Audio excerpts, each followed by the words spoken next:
വടകരയിൽ കണ്ടത് കോൺഗ്രസിന്റെ രാഷ്ട്രീയ പാപ്പരത്തമാണെന്ന് എളമരം കരീം എം പി പറഞ്ഞു. വടകരയിൽ വർഗീയ വിദ്വേഷ പ്രചാരണങ്ങൾക്കെതിരെ LDF നേതൃത്വത്തിൽ സംഘടിപ്പിച്ച ജനകീയ കൂട്ടായ്മ വടകര കോട്ടപ്പറമ്പിൽ ഉദ്ഘാടനം ചെയ്യുകയായിരുന്നു അദ്ദേഹം. മോദിയെ പുറത്താക്കുകയെന്ന ചുമതല കോൺഗ്രസ് വടകരയിൽ നടപ്പാക്കിയില്ലെന്നും എളമരം കരീം പറഞ്ഞു.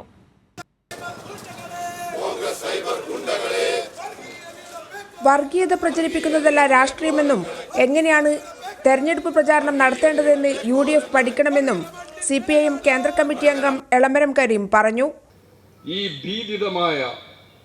ഭീകരമായ ഭയാശങ്കകൾ ഉയർത്തുന്ന നമ്മുടെ രാജ്യത്തിന്റെ നിലനിൽപ്പിനെ കുറിച്ച് ആശങ്ക ഉയർത്തുന്ന ഈ സാഹചര്യത്തിൽ ഇന്ത്യൻ നാഷണൽ കോൺഗ്രസ് എന്ന മഹത്തായ പാരമ്പര്യമുള്ള ഒരു പ്രസ്ഥാനം ഇങ്ങനെയാണോ പെരുമാറേണ്ടത്? മുസ്ലിം ലീഗിൽപ്പെട്ട ചില പ്രവർത്തകരെ വർഗീയ കോമരങ്ങളാക്കി മാറ്റി ഇവിടെ ടീച്ചറെ അധിക്ഷേപിക്കാനും അവഹേളിക്കാനും കളമൊരുക്കുമ്പോൾ രാജ്യം എവിടെയാണ് നിൽക്കുന്നതെന്നതിനെ കുറിച്ച് ഈ ജനങ്ങളോട് സംസാരിക്കാൻ കോൺഗ്രസിന്റെ ഏതെങ്കിലും നേതാവ് തുനിഞ്ഞോ?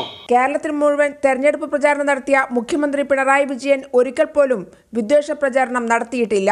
നികൃഷ്ടമായ ഭാഷയിൽ KK ശൈലജ ടീച്ചറെ കോൺഗ്രസ് അവഹേളിച്ചു.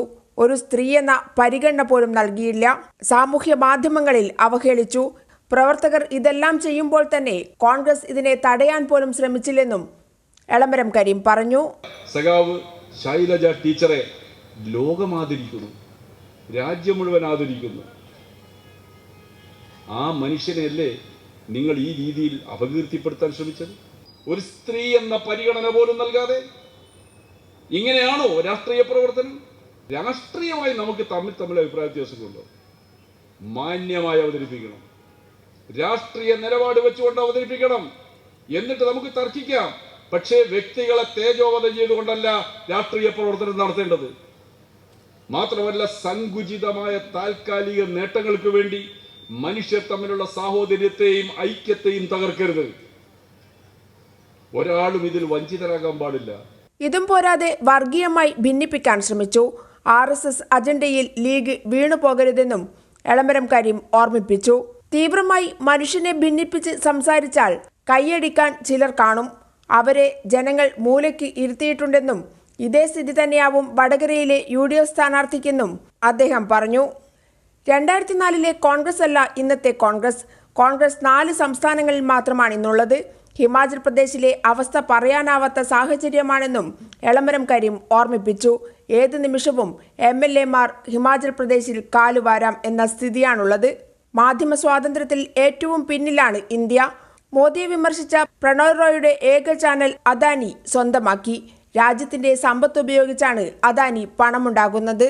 69% മുസ്ലിം ജനതയുള്ള കാശ്മീരിൽ അവരോട് എത്ര ക്രൂരതയാണ് കാണിച്ചതെന്നും എളമരം കരീം ചോദിച്ചു.